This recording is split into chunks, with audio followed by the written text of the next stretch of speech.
Well, hello once again, football fans, and it is Fast Money Football for this Friday. I'm James Sharman. I'll soon be joined by Albert to discuss some of the big games coming up this weekend in the Premier League. But it was a pretty interesting week because the Champions League returned, didn't it? Now, if you remember, it was just a great group phase, some really great games, some great drama. Now usually when we hit the round of 16, the game has become a little bit more chintzy, not as many chances. Obviously, there's more running on these games. There's always lots of drama, but the games aren't always that great. This week they were okay. I quite enjoyed them. But what was interesting was that for the first time in a number of years, there was no away goals rule, which number one is great because I don't need to explain to people how it works. Every time the second legs come around. So how does it? I'm so bored of discussing the away goals rule. But the fact of the matter is, how would it affect the games? Usually, it was put in place to incentivize attacking football from the away teams. Because in knockout games, as I alluded to, often you see the away teams in particular in those first legs sit back, defend. They'll take a 0-0 or a 1-1 or even a 1-0 and then go back home for the second leg. And I think we kind of saw that a little bit this week, in particular with the PSG Real Madrid game, where Real were very conservative by their standards. Now, yeah, they're playing PSG with Messi, with Mbappe, with Neymar coming on later in the game as well, at home. So I understand why they might be a little bit tentative.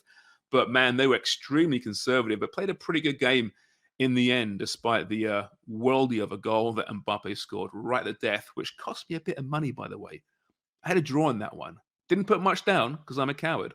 But that really upset me when I saw Mbappe break through the left channel there. And what a goal it was. But yeah, I'm not happy with Kylian Mbappe right now. Inter Milan, Liverpool, similar as well. The Reds weren't at their best, but I think they showed when they're not at their best, they can still be a force and very tough to break down. And in the end, I thought they were good for the win, despite Inter having a few half decent chances. But I think overall, the away goals rule, it's just, two match days in, hasn't really affected it that much. But I am really interested to see how it works because the verdict is still very much out and it will affect gambling. There will be more draws. There will be lower scores now, I think, despite the fact that there's less incentive for that away team to attack. What we are seeing, though, I think, once again this year is how the Premier League is number one. And yes, I'm a bit biased. I'm English, as you may have noticed. I do love the Premier League. That's my number one league I watch. But once again, the Premier League teams are looking fantastic. We saw them last season, of course. Chelsea, Man City in the final. City just toyed with Sporting Lisbon in Lisbon this week. And Sporting's a good team. They're competing for first place in the championship race there with Porto. So they're a great team, but they were toyed with by Man City. And as I mentioned, Liverpool controlled Inter Milan, I thought, for most of that game. Inter, yes, had the chances, but overall, I thought the Reds knew what they were doing. And even not at their best, they found the way to get the two important goals. Atletico Madrid, Spain's number one team, at least last year they were. They lost to Levante last weekend, the last place team. Man United now play Atletico next week. So that'll be interesting to see just where Spain is right now with Real still a force, but not what they once were. In Barcelona, obviously rebuilding. Bayern Munich lost to Bochum on the weekend, 4-2. They drew Salzburg in the Champions League. Now, Bayern will be just fine. There's still many people's picks to win this thing, but I think overall, we're really seeing this ascendancy once again of the Premier League. It's where the money is. And where the money is, the best players and certainly the best coaches will go. I think it'll be fascinating this summer coming up when you see a Kylian Mbappe moving somewhere and you see an Erling Haaland moving somewhere. Will they choose the riches of the Premier League or will they go elsewhere? It's going to be really interesting, but it's very much a golden era now for Premier League teams. Even Spurs, and listen, Spurs are going through it right now. They lost 3 straight games and Antonio Conte's been like vintage Antonio Conte this past week. Lots of conjecture about his future. Is he happy? Will he leave? We know what his history's like at clubs. And guess what? There was another leaked Sky Italia interview, post-transfer deadline edition, this time featuring Antonio Conte. Now, this past deadline, we saw 4 players leave Spurs. Only 2 came in, which is pretty interesting. But his comments I found quite interesting in particular, despite the British media blowing them out of proportion and saying how the club was blindsided by his comments. I'm thinking maybe he's beginning to buy into Spurs after all. So let me just regale exactly what he said in this Sky Italia interview. He said, quote, "I am certainly happy with the way we're working. I think we are doing a lot, but I am realizing being inside the situation that it will take time and patience because there are many young players, even at their first experience in the Premier League, who need to grow, gain experience, and raise their level. 4 players left in January, 4 important players at Tottenham. 2 have arrived. So even numerically, instead of reinforcing, you may have on paper weakened." He went on to say, "Bentancur and Kulusevski are ideal prospects of Spurs because Spurs are seeking young players they can develop and grow, not players who are ready." Scathing. "That's the issue," he says. "I've realized now that this is a vision of the club. It is inevitable that if you want to grow faster and if you want to be competitive more quickly, you need players with a lot of experience because they also lead to an increase in experience in your team."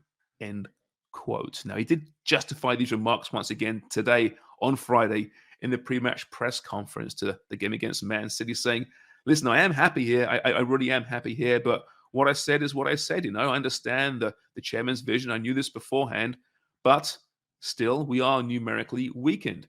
To me, the important line, though, was he says, "I've realized now that this is the vision of the club. I've realized now." You would think that he would have spoken to Dan Levy before signing a 18-month contract and would have figured out what the vision of this club is. He shouldn't be surprised. Maybe it's time he began coaching, actually coaching young players and not relying on veterans. We saw this past week in the Inter Milan game, still the blueprint of the Conte team with the older players, the Vidals of the world. Ashley Young's there as well coming in. He loves those players, but maybe you got some young players at Spurs, coach them. He said on Friday that he doesn't know why people keep making trouble for him and the chairman. Like, well, Antonio, like everywhere you go, this happens. You fall out with management. But I do have this kind of weird feeling that maybe he's buying in and he might stick around this summer, which is different to how I felt even a week ago. You do worry about Harry Kane, though. I mean, Spurs playing Man City, and the rebuild maybe coming this summer. Is Kane going to move where he wants to move after all? Maybe we'll discuss that later. Another player mentioned with loads and loads of transfer rumors right now is, of course, Paul Pogba. He says this week, or his people leaked this week, because no one leaks more than Paul Pogba, that maybe a Premier League switch is possible. So if that's the case, okay, so who can afford him, right? Man City can afford him, but would he switch to Man United? Tevez did it, right? I don't know if that happened again. Chelsea could afford him. Do they need a central midfielder? Liverpool can afford him. Do they want the headache? Arsenal can make a splash. That would be a good signing. They can make a real splash, spend a lot of money on, not so much on the transfer because it's a freebie, but certainly they can make a lot of money on the actual salary. And that would certainly appease their fans because Pogba can be really very, very good, truly a world-class player when he wants to be. PSG and Juve are still the most likely. Real Madrid are mentioned there as well, of course. So we'll see. But the Pogba situation is fascinating to me because, as I said, his agents leak information all the time. And you have to wonder how that disrupts Manchester United. There's all these issues behind the scenes right now with Harry Maguire and Marcus Rashford coming out publicly and saying how everything's fine. There's apparently divisions in the room. Ronaldo wants to captain his arm. But, they don't need Paul Pogba as well add into this. Yeah, his people continue to leak and leak and leak. But still, interesting scuttlebutt this week in the football world. Thank you, Champions League, to actually give us some football to talk about because obviously the transfers and the rumors and the falling outs and the tabloid press have really won the week, I think, in the football world.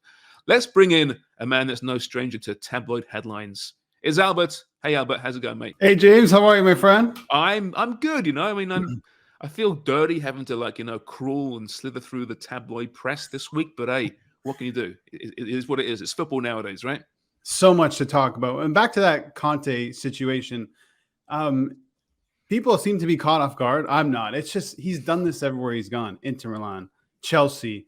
And I'm with you, though. I do think he's actually buying in. I think he understands what Spurs do and what they've been before he was there. And they're not going to be that type of team that's Chelsea, Manchester City that's going to splash the cash and get him the players that he wants. Now he understands I have to use the players that I have at my disposal And in the summer, maybe make a splash or 1 or 2 players. And let's not forget, Spurs did go after 2 quote unquote win now experienced players with Adama Traore and Luis Diaz. They just lost them to bigger clubs in Barcelona and Liverpool. And that's the problem that Spurs have in the transfer market, is they're not at the level of those teams. Sure, they have the stadium and now they have the manager, but the ambition, it doesn't quite live up to those teams. And I think it's always going to be a struggle for Spurs to go out and buy those players, no matter who the manager is. But that's a frustration, right, with this club, and why a manager like Conte would be frustrated, because just like you said there, they keep losing their targets to other clubs who are bigger and more successful. And these are often, I think, situations where the agents use Spurs as their leverage, right? I think Spurs might be the most used team in the Premier League, because you see all these great players moving to other clubs when they thought they were going to Spurs, right? So that can really frustrate, I think, any manager or any owner. At Spurs, they should be a big club. I mean, they are a big club. They should be a very big club, a wonderful stadium, maybe the best stadium in world football, maybe in world sports. Big fan base, right in London there. But they do have a rather frugal chairman. At some point, you got to kind of, just say, okay, we are what we are. We've got a reputation, but we need to spend money on the right players and improve now. And I think you're right.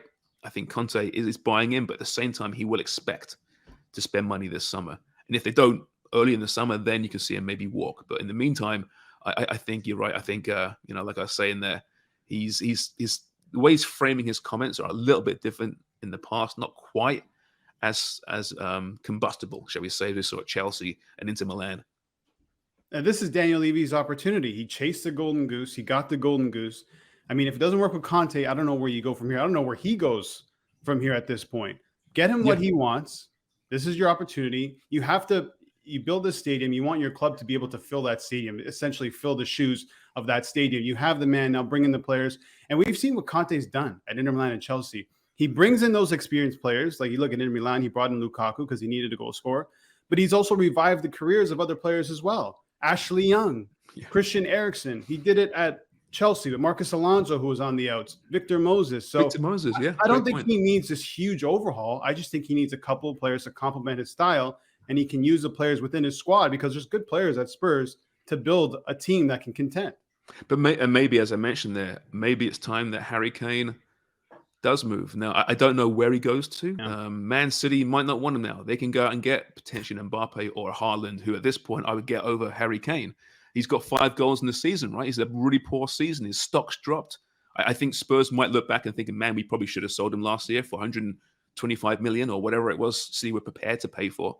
But now you want to rebuild to a certain degree. Maybe you do need to jettison him to finance other moves. But you are then losing a world-class player, which, is in short supply at Spurs. So it's going to be a complicated summer, but I have all the teams to watch this summer, and there'll be a few of them. I think Spurs is right up there as one of the most interesting ones to watch because, they've got, like you mentioned, they've got their world-class manager. They've got one of the best guys in the world. And his window might be small, but don't blow it now by being too frugal. Yeah, and losing Kane will be difficult because it's how hard is it to replace a goal scorer, especially a world-class striker like Harry Kane. But moving on to this weekend, they have ManCity. It could get worse. It could get worse for Antonio Conte. They don't do well at the Etihad. I think they've lost 6 of the last 7 games going to Manchester City. If you look at City's home record, James, it's incredible. 34 goals at home. That's more than Spurs have had the whole season. That's more than half of the teams have scored in the Premier League. This is how good this team is, and they're doing it without a striker. I'm really concerned for Spurs here because we saw what City did to Sporting in the Champions League, midweek in the Champions League in Portugal. It looked like a training session. I think this can also be a training session because Spurs are going to set up, as they always do, away to City, away to Liverpool, away to Chelsea, or even at home to Chelsea, as we've seen. They're going to sit back, contain, and hopefully hit them on the counter. And City just don't let teams do that to them. So I really think City are going to have their way. My pick for this one, official pick, Manchester City. I'm going to go under the 3.5 goals. I think they win 2-0, 3-0, 2-1, something like that. Yeah, it should be noted that Spurs did beat City, though, 1-0 earlier this season. Right, one of those shockers. But that you're was the right. First game of the season, I think. Yeah, it was really early. Yeah, that's right. It was, and we thought that Espirito Santo was going to be this incredible signing, and it's going to be the next Jose Mourinho. For this Spurs team. Not Jose Mourinho with Spurs. That didn't work out so well, but you know what I'm saying. But listen, Spurs have that in their locker now. They can say we have beaten them before, but I'm with you. Looking at their recent defensive form, It's been appalling, especially last week in particular. We might see Bentancur start this weekend, which would be interesting. But I'm with you. City are just firing on all cylinders right now. Raheem Sterling is just the Raheem Sterling that he was a couple of years ago now. He's got 13. He's been combined goals and assists 13 in his last 14 games. He's just such great confidence at the moment. He's toying with defenses, and that Spurs defense is very questionable right now. So I'm with you. I think a 3-0 Spurs win, as Man City win, is very likely in this one. Eric Dyer could be back in for Tottenham, which would be a big boost to that back line. Him, Christian Romero, and probably Ben Davies at the back is probably their best back three. Sanchez. Which is a bit scary, isn't it? It is. I know. You see Davison Sanchez, they bought for a lot of money, and I don't think he's good enough to play at this level at this moment. I mean, he had his moments when he's played beside, Jan Vertonghen or Toby Alderweireld, but I mean, in the back three, he kind of looks lost. And Dyer, you mentioned, was playing quite well, and Conte likes Dyer a lot. So you're right, it could be an injection there, but he's been out for a bit. So, you wonder how rusty he'll be. But yeah, they've got control of the midfield as well. Højbjerg mentioned, I think in previous shows, has not been good, has not been the Højbjerg who I thought they were getting when they signed him 3 years ago now, or whenever it was. It's going to be listen, often when you think it's going to be a rout, it's not a rout. Do you find that, And City are a team that they can blow teams away whenever they really want, but they're also conserving their energy as well. And Pep's the best at that. So, they might settle for a simple 3-0 or a 2-0 and be quite happy with it. And I think Pep will understand that Spurs do carry a threat, obviously, with Harry Kane and Son. So I think he's going to go in there, get the goals, control the ball, and, defend with the ball as he always does. And back to Spurs midfield, they were bossed in back-to-back games. Once by Oriol Romeu at Southampton, another time by Ruben Neves. And against Wolves, they were so poor. And we love Wolves, by the way. But, I mean, that was a really poor performance by Spurs. Let's move on. Crystal Palace, Chelsea. This is the first Chelsea game, James, since December 23rd. They went off to the Club World Cup and did whatever they did there. World champions, Albert. World champions. Oh, my goodness. Why do the Premier League champions get a bye into, I don't know how that all works over there. But anyway, they're back in the Premier League. I think this is a tricky fixture for them. My official pick isn't Palace to win, but I will have a sprinkle on the plus 450. There's plus 480 in some places. They haven't played in a while. They have a Champions League match against Lille midweek. They're missing Mason Mount, who to me is probably one of their most important players, especially going forward. He's the guy that seems to connect that front three. No Reece James, no Ben Chilwell still. Number one keeper. I'm not sure if Mendy's going to play. He might be out for this match as well. So Crystal Palace at home, a much better team than they are on the road. I think Chelsea can slip up here. I'm not saying they'll lose, but I think Palace can get a result. Yeah, you wonder if they're taking confidence from being world champions, though. I mean, joking aside, they got a trophy, right? It was a nice weekend for them, right? So they're feeling good about themselves right now after a bit of a slip up the last few weeks. But, Palace also haven't had a good year so far, calendar year. Decent season, but they're slipping now, close to their drop zone. I think they're in 13th place right now. Plus, which really infuriates me, Conor Gallagher, who's been one of the breakthrough players all season long, right? He's been wonderful, and he's absolutely key to that Palace attack. He's on loan from Chelsea, and because of the rules, he cannot play against his parent club. It drives me up the wall. They're paying this guy. He's been a key member, but if you don't want him to play against you, don't loan him out. Yes. It's simple. This rule's been around for a long time. I understand that. I hate it with a passion. So I feel bad for Palace. Listen, they're one of the draw kings, aren't they, in this league? 11 draws, just 5 wins on the season. So I think they've been found out a little bit in 2022. I know what you're saying, that they're a lot better than we thought they'd be under Patrick Vieira. But I still think Chelsea might be on the rise once again after a pretty tough few weeks. Even with the injuries, you're right, Mason Mount missing is enormous. They could sure use a Conor Gallagher, couldn't they, right now? Oh, absolutely. And you know what? There's some pressure on them in the Premier League as well, because they're closer to 5th than the other 6th place. They're only 6 points on West Ham, so they need to be careful. They can't be dropping points in this. Now they're in the top 4 race. They really are. They're not going to obviously challenge for Manchester City spot or Liverpool spot. They need to be careful about the teams that are behind them. When it comes back to Palace, I mean, they are better at home. They scored in 12 straight at Selhurst Park. So I'm staying away from the winners market, but I am going with both teams to score plus 100. I think that's pretty good value. I like Palace at home in front of that crowd. They can score goals. And like I said, Chelsea just missing some key players and a lot going on too. Palace against Watford and Burnley after this as well.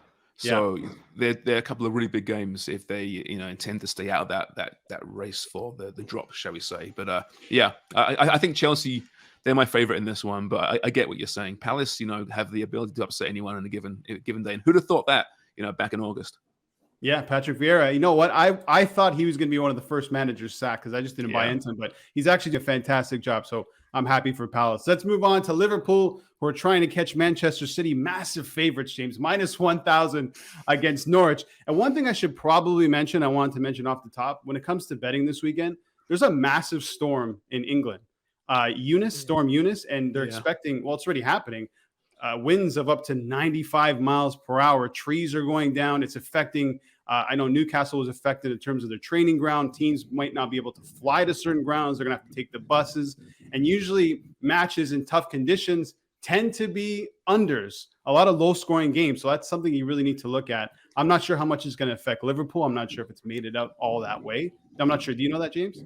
Right now they're not saying this. Everything's happening as planned, but there's obviously issues. I mean, Man City had to detour and land at Liverpool from the Champions League match this past week because of high winds. And they said that it was great. We got a great response, great reaction from the Liverpool people who figured out the City was landing in our airport. You can imagine. But yeah, you're right. It could cause some real issues, especially on the south coast there. Often high winds mean for poor football, but City, Liverpool, Chelsea keep the ball on the ground most of the time anyway, right? So they should be okay. Yeah, they're not playing Stoke City football. Stoke City will thrive in this weather, absolutely. Liverpool, this one was kind of tough to break down because there's really no value in backing Liverpool straight up. There's no value in backing them to score 1 or 2 or 3 goals. So I had to look for different ways. And I just think, take away the conditions. I think Liverpool can win this game 5 or 6-0. I really do, because I think Norwich are that poor and Liverpool are just that good, especially at home. We see them time and time again, even against top opposition, like they faced in Inter Milan midweek. They don't have the greatest games, but they can still pull out a result and score 2 goals and win a game that way. It's incredible to see what Liverpool can do. And if it wasn't for Man City, this is Liverpool's league, I think, season in, season out. So I'm going to go with both teams to score, not an over 2.5 at plus 160. So hopefully Liverpool clean sheet and the win, and you hit at plus 160. I wanted to take them straight up to win plus the clean sheet, but you have to lay minus 200. So tough to back Liverpool, but they are going to win this game. You just kind of have to be unique with your betting. Well, they've won unbeaten in 32 of the last 34 league games, and that's good enough for second place. Incredible. Jesus, crazy, isn't it? But I tell you, Norwich are a different Norwich under Dean Smith than they were under Daniel Farke. 7 points in the past 12 games, which for Norwich is really something. They play actually a nice brand of football now as well. It has changed a fair bit, but they are still Norwich. I'm with you 100%. I think no team is more upset at Newcastle's resurgence than Norwich, because their resurgence began around the same time, but they're still dead in the dead zone because Newcastle are playing so much better. But I think it's going to be a one-way traffic in this one, absolutely. Goal scoring is a big issue for Norwich. 6 goals in 11 matches away. 3 of those came in one game against Watford. And you look at the flip side with Liverpool, they've only conceded 6 goals at home, the best in the league. So I find it very difficult. Obviously, anything can happen. If the conditions are rough, a set piece, you just never know, own goal. But if I'm backing this, I think 9 times out of 10, Liverpool win this 0. So that's where I'm going with it. So not both teams to score, over 2.5 goals plus 160 is the pick, James. Yeah, too bad there's no Luis Suarez anymore, because I remember a few years ago now, Luis Suarez literally owned Norwich. I think it was 2 hat-tricks he got in back-to-back games and a couple in another one as well. So at least there's no Luis Suarez for the rest of these days. Just Mo Salah, who's eyeing goal number 150. That's right. 150 for Liverpool. So it could be, I think it will be a big day for Mo, who for some reason his batteries never die out, never wear thin. He plays 90 minutes every game, comes back from Africa, no problem, still scoring goals. Right. Yeah, he's a fantastic player. No Diogo Jota, actually. I should probably mention he's out. I think he picked up an injury against ankle ligaments. They're thinking, it could be serious. Yeah, but it's crazy. It doesn't really matter Liverpool in terms of their depth. Luis Diaz, Roberto Firmino scored a goal midweek, and he enjoys scoring a goal against Norwich. He has, I think, 3 in the last 6. So if there's someone you want to back to score a goal, maybe Bobby Firmino can score one. Well, he's kind of flying for a job now, isn't he? He kind of lost it with Jota. Now he's out for maybe a few weeks. A chance now for Bobby F to jump in there. And what a great goal he scored during the week, that glancing header. Beautiful. It was a brilliant goal, wasn't it? A big fan of his, but he's playing for his job there. And there's always rumors about him moving out even this summer. I think it could be a mistake. He wants depth there. But Bobby Firmino for a goal against Norwich, absolutely. You know what? It's strange with Bobby Firmino because I don't know where else he would fit. He plays such a specific role for Liverpool. I'm sure he can Mhm. go into any team and play well, but for Liverpool, it just seems to click. He is just the right piece to that puzzle. Yeah, I mean, it changed too, right? His role changed. He was more of a centre forward when he first got there, and then he fell into this false nine Yeah. attacking midfielder almost, didn't he? And so unselfish. There's few players more unselfish than Firmino, and that's why Salah and Mane love playing with him right now. And plays with a smile on his face. He's one of the poster boys of this recent Liverpool, and what a great addition of this team it's been. But yeah, I hope he sticks around. And like I said, if he gets a run of games, gets that confidence back, watch out. Yeah, I would love to see it. So let me just recap my picks really quickly. Both teams to score plus 100 in the Palace Chelsea game. Liverpool, both teams not to score plus over 2.5 at plus 160. And Man City plus the under 3.5 plus 110 to beat Spurs. That's it for me, James. Thanks, mate. Enjoyed that. Cheers. Cheers.